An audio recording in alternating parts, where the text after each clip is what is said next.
Hello, and many thanks for looking back in at the channel.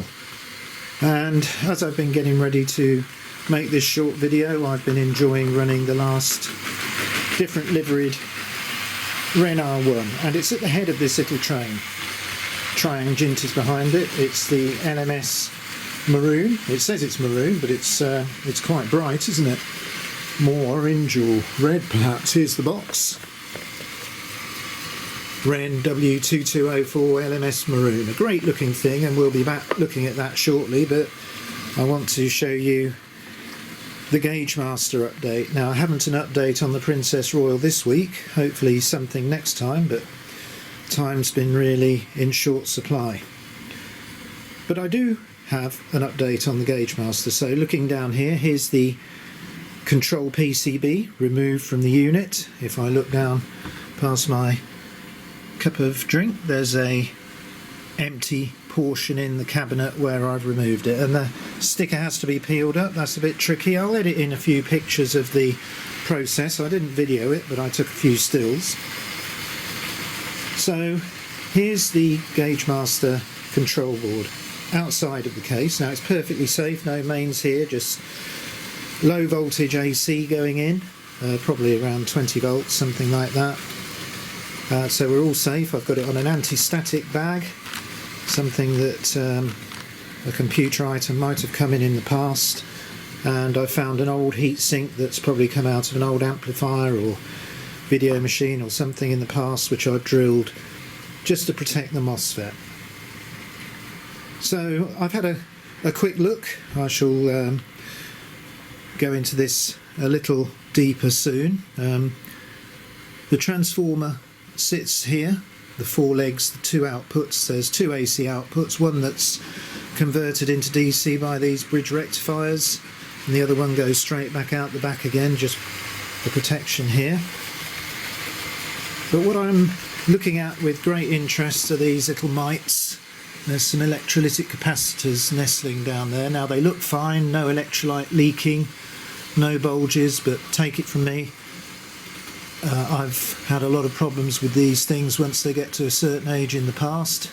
Now I do occasionally dabble in mending TVs and video recorders, and the power supplies of the ones I mend are full of these on the primary and secondary side, and they cause all sorts of problems. So no budgeting on these. Spend the money, get decent make you recognise, not cheap makes you don't, because you'll replace those again.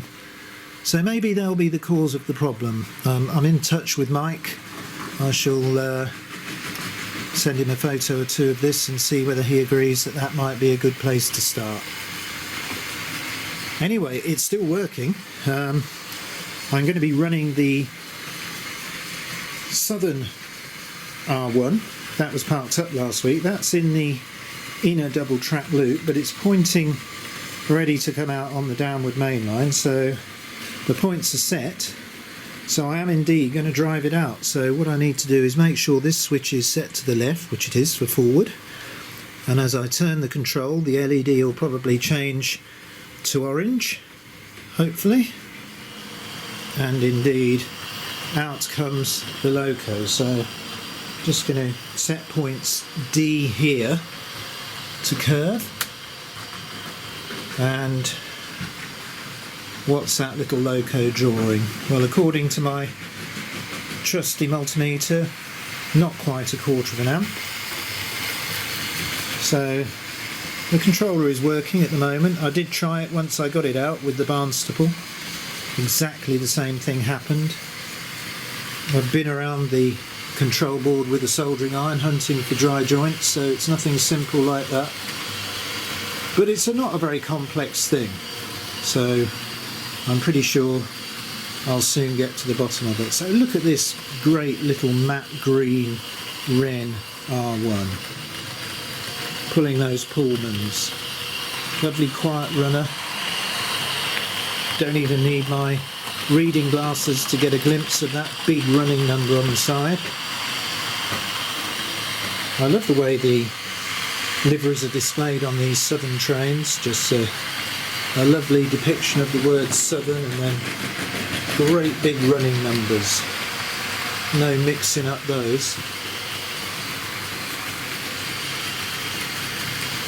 And then our little double header's just making its way around the inside line. That's the upward main line. Let's get a look at that.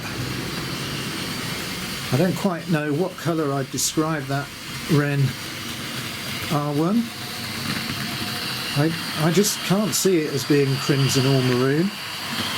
It is very bright, but it's just like a toy train should be. It looks good. The LMS looks great on the side, bright brass whistles. I mean, when you compare it to the Triang, I mean, there's no doubt that it could be the Jinty that takes the edge on looks. I really like the gloss.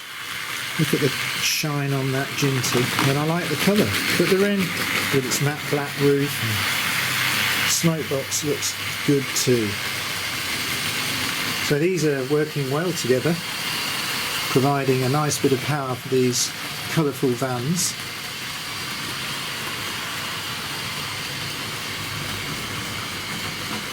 Now this is going to be our last 060 running session for a little while.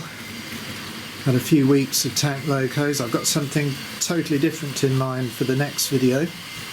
So all being well, time-wise and a bit of preparation, I'll be able to share that with you next time. And I'm quite looking forward to it.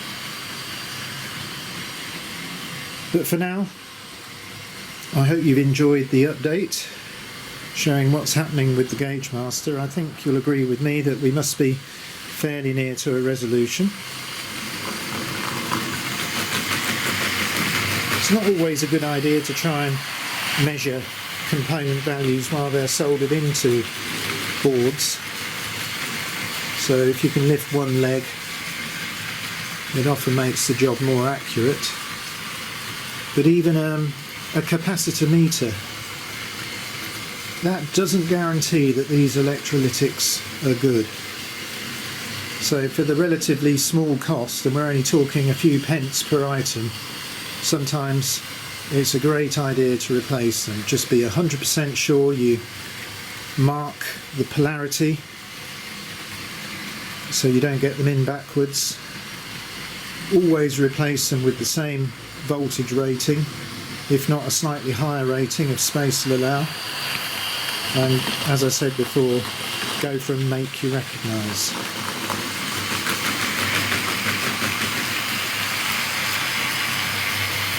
Right, well that's about everything I've got to share with you this time. I hope you found the information interesting. Right now I'm going to enjoy sharing with you these little locos going around the main lines for a few more loops. So for now, and until the next time, I'll say goodbye.